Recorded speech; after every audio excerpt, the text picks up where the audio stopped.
Hello ladies and gentlemen of YouTube, Buck Let's Play here today, and I'm assuming you're all here because you would like to learn a little bit about how to play Magic the Gathering. Now of course, I'm no expert, but I have played it for a little while, so hopefully today you'll have an idea of how to play the game. So this is not going to be a really super and detailed way to play the game, it's just going to be real basic. So if you all like this and want me to go into further detail, you just need to let me know. Of course, the idea of Magic the Gathering is just it's a card game and you play it against another person. You're basically known as a planeswalker, and you basically control different magic, which in Magic the Gathering there are 5 different types. Let's see if this will focus good enough. Of course, you have yellow, blue, black, red, and green. And those are the different 5 types of mana that you'll use in the game.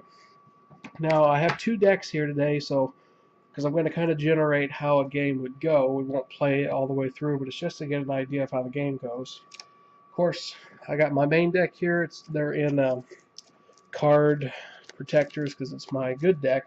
Then I have another deck set off the side here so we can kind of generate on how things are going to go. Now, the first thing you want to do, both players, is to shuffle your deck. Now, you can do this, which is probably the fastest way, especially in the middle of the game. But most efficient way to shuffle and actually get things that you want are to do it like this. You have 3 columns and 2 rows, and then you just shuffle them this way.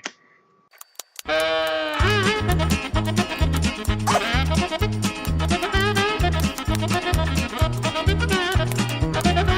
now that you're done shuffling, go ahead and just bring all your cards back together. Next thing you're going to do, since it's a brand new game, you're going to take your 20-sided die, which I don't have one with me at the moment, but you would take it, and both players, or however many players are playing, are going to roll it, and the one with the highest number gets to choose who goes first. And usually the person would choose themselves, but they can choose the other. Now let's say I choose to go first. Both players are going to draw 7 cards. So there's 7 cards. Now, if I wasn't going first, the other player would take their turn, and then I would draw an 8th card when it was my turn. You can only have 7 cards in your hand, so you'd have to play something or discard it. But since we're going first, we've got 7 cards in our hand. And let me get behind the camera here. Let's see, we've got some good cards here. And we have absolutely no lands in this hand. You never start without any mana. So we're going to real quickly here, we're going to do what's called mulligan, and it's an important feature. Most people just do friendly mulligan. It allows you to shuffle your deck at the beginning of the game, and then you can redraw 7 cards. But the next time you have to mulligan, you have to go down to 6, then 5, then 4 cards, etc. Some people had to mulligan down all the way to 4 cards, but we had no lands, so we are definitely going to mulligan. Of course, I didn't shuffle very good. Let's hope we can get some lands out of it this time. Draw 7 cards. This time we can see we have a Soul Mender, we have a Mountain, Gutter Snipe, and a Plains. As you can see, this is a red-white deck and another Plains. We're good to go. So the first thing you do when it's your turn, in your main phase, you're going to play a land. You play it down and you leave it up like this. If you turn it sideways, that means you tap it for mana and you can play something. But I don't have anything here that I can play. Actually, I do. Excuse me. It's called a Soul Mender. His special ability, if the camera will focus here, you tap him and you gain 1 life. But anyway, tapping just basically means you tap the card, you tap the mana. He only costs 1 white. So we had the 1 white, we tapped it. We place him down on the field. Now he has what's called Summoning Sickness, which means he can't tap, he can't attack, he can't do anything until next turn. So, basically how it goes is, after the first main phase, you will go to your combat phase, which we have no units that can attack, we have no spells to use, our mana is all used up. So then we go to our second main phase. Now, during your second main phase, you can still cast sorceries, you can still cast instances, and you can actually play a land. Now, you can only play 1 land per turn, which I've already done. So, even though we have more land in our hand, we're not going to play another one. And then it goes over to the next person's turn. Now, at this point, the person should already have 5, 6, 7 cards drawn. As you can see here, they're going to draw an 8th card.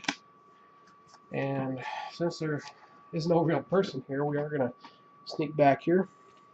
We have a swamp. This is a pure black deck, by the way. Another swamp, another swamp, another swamp, another swamp. And we have, in most cases, you don't want this much mana.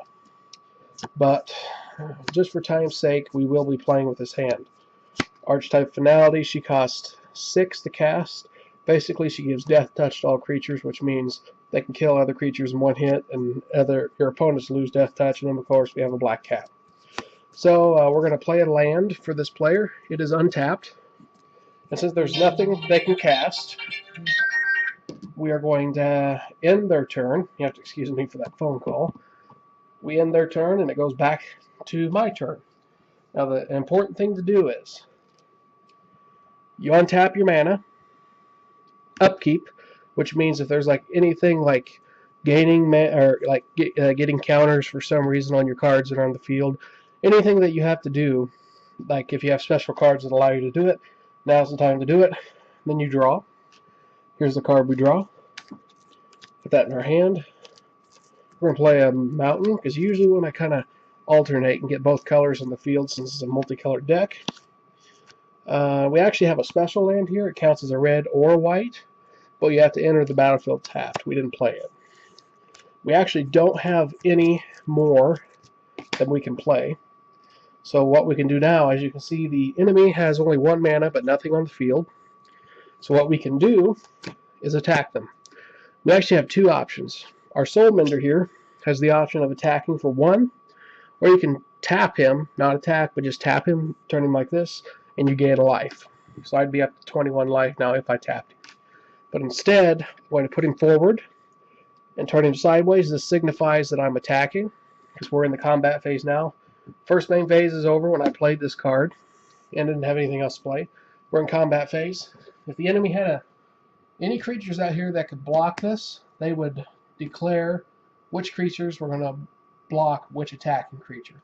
They have no creatures, so they take 1 damage. My creature falls back, goes to my second main phase. I've already played a land, so I can't play anything. I don't have any sorceries or instances, so there's nothing more I can do. It now goes to their turn. Right now, I have 20 life. They have 19. Now, the only problem is here, if they get a creature out here, which it'll have Summoning Sickness, so it can't attack, but if they had a creature that could attack, they could attack me directly, and I'd go down to however much attack that has, because this creature is tapped from attacking last turn. Their creature will come straight through and do damage to me directly. Of course, they're going to draw a card. They get this card called the Servant of Timret. Inspired, whenever he becomes untapped, an opponent will lose 1 life, and you gain life equal loss that way. You can also pay 3 mana to regenerate him. So it's a pretty good card. So now we're going to take a look-see. Our main phase here, we have a land. We're going to play it for the person. And then we're going to tap both lands, because as you can see, we have a black cat here. It has a mana cost of 2, 1 black plus 1 colorless, or any color. The feature with this is when black cat dies, if I can get it in front of the camera here, target opponent discards a card at random. So if this cat dies, the opponent has to discard a card at random. I think it's any opponent. So it's now on the field. Has Summoning Sickness. It can't do anything. So now it goes to my turn, or this side. Alright, so untap phase. You untap your creature and any mana that you spent, which we didn't spend any. Upkeep. We have no upkeep to do. So we draw a card. We get a Johnny's Pride Mate. This is a fantastic card that I have in this deck. I love it because it's my cards based around life gain. We're going to play the Boris Guildgate. This is a land. It has to enter the battlefield tapped, so that's why I'm entering it like that. But it counts as a red or a white. So whenever I use it, I can use it for one or the other.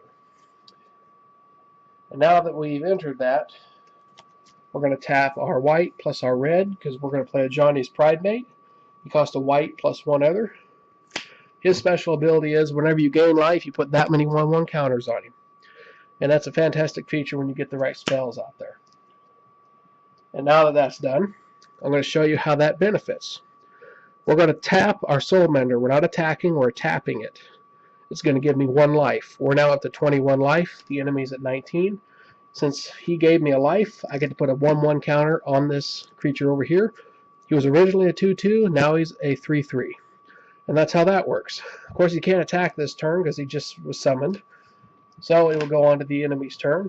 And that's pretty well how the game's played, people. So real quickly, I'm going to explain what instances and sorceries are. An instant is a card that you have and you can play at any time. It can be the enemy's turn. It can be your turn. And when you do that, you know, it does whatever the card says. But like here's an example. Instant. Searing Blood.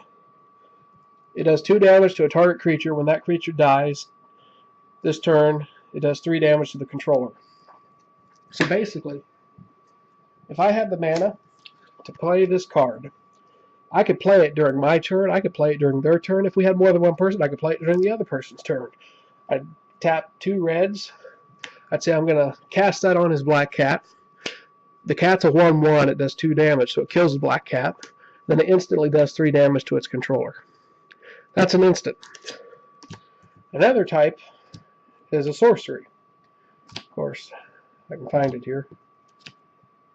I had it. It'll say sorcery, but you can only play it during your turn. Then, of course, there's enchantments. Enchantments have to be done on your turn, and they basically buff up your creatures. This is my favorite for this deck. It's called Sunbound. Enchant creature has, whenever you gain life, put that many 1/1 counters on it. So let's say for some reason we're going to enchant it to my Johnny's Pridemate, and I for some reason gain like 10 life. He gets 10 1/1 counters. So he would go up to a 12/12. Escalates the game quickly, can make it go in many directions very quickly. So that's pretty much how Magic the Gathering works. Very basic. I hope you enjoyed. Please comment and let me know what you thought. Thank you.